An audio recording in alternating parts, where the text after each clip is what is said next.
Growing up in the 90s meant being bombarded with unforgettable commercials. The Budweiser frogs, the Taco Bell Chihuahua, but there's one commercial from that era that some of us might wish we could erase from our memories. Brace yourselves as we revisit the nightmare fuel buried deep in your subconscious, the prosthetic-covered Puttermans from Duracell's controversial 90s ad campaign.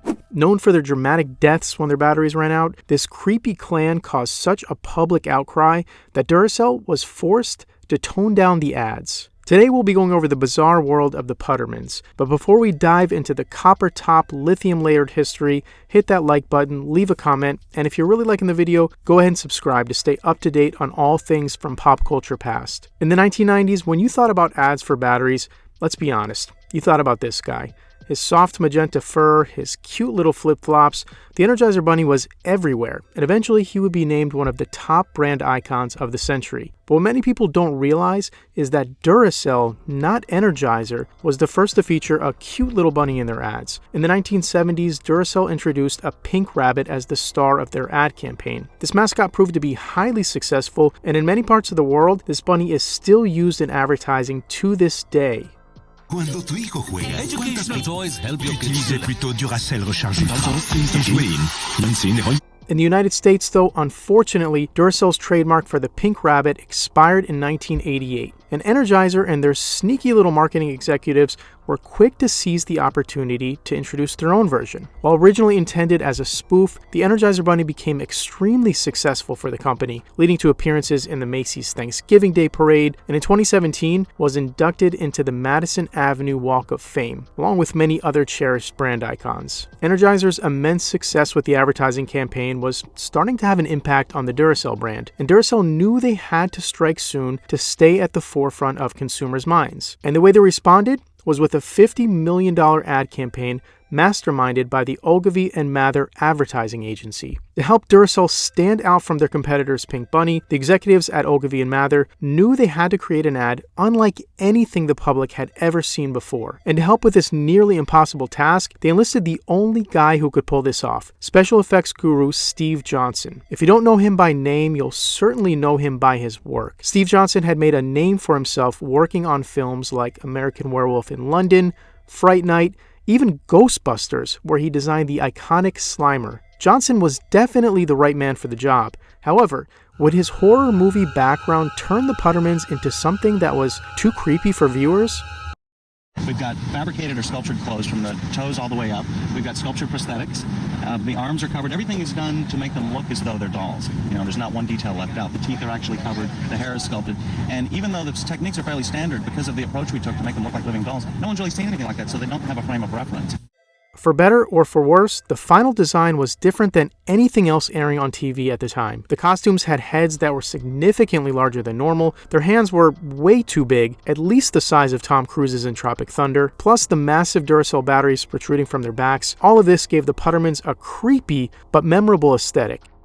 The year was 1994. Production had wrapped on the Putterman ad campaign. Millions of dollars had been spent, including bringing Barry Sonnenfeld on board to direct, the mind behind Get Shorty, Men in Black, as well as many others. America had just finished watching their favorite episode of Blossom and was about to be introduced to the Putterman family.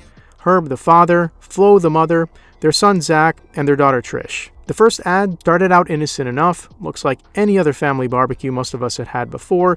Dad's flipping burgers, everyone's talking and seems to be having fun, but then things quickly take a turn for the worse and get a little bit dark when a family member collapses face first into her plate of spaghetti. I guess another word you could use is died. It turns out Dad snuck a different battery, one could argue resembling an Energizer battery, into Aunt Putterman, leading to her early demise. Some might call this murder. I'm not sure how the judicial system works in the Putterman universe, but the reaction from the family was, well, unexpected. Instead of mourning like most normal people, the family instead burst into laughter,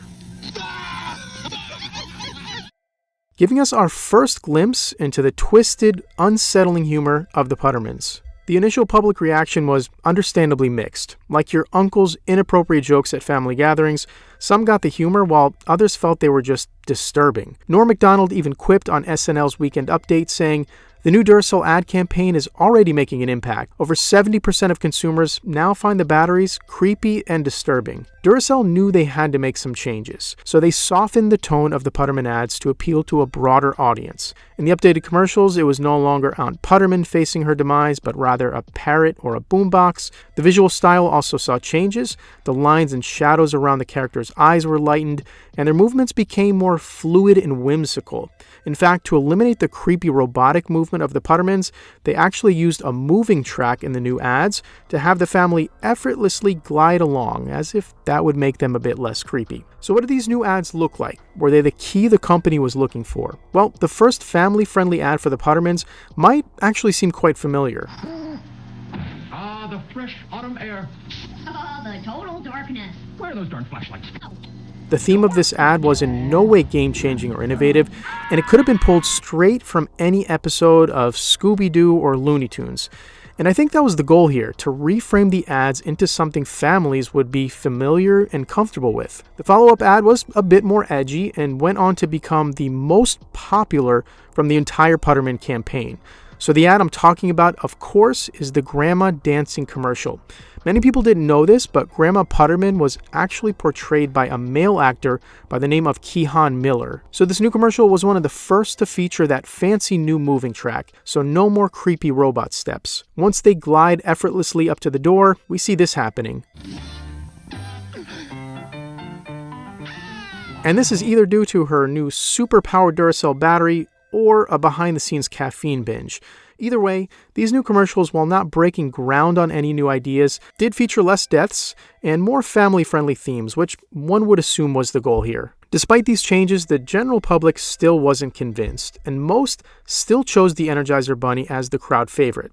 I mean, can you blame them? But in spite of the mixed reviews, the Puttermans were slowly becoming somewhat of a pop culture phenomenon. T-shirts, Halloween costumes, mugs, $17.95 on eBay if you're interested. Even online tools to Puttermanize your online photos were being released. Their influence extended to the entertainment industry as well, with music videos mirroring their style, network executives from ABC expressing interest in featuring the Puttermans in sitcoms.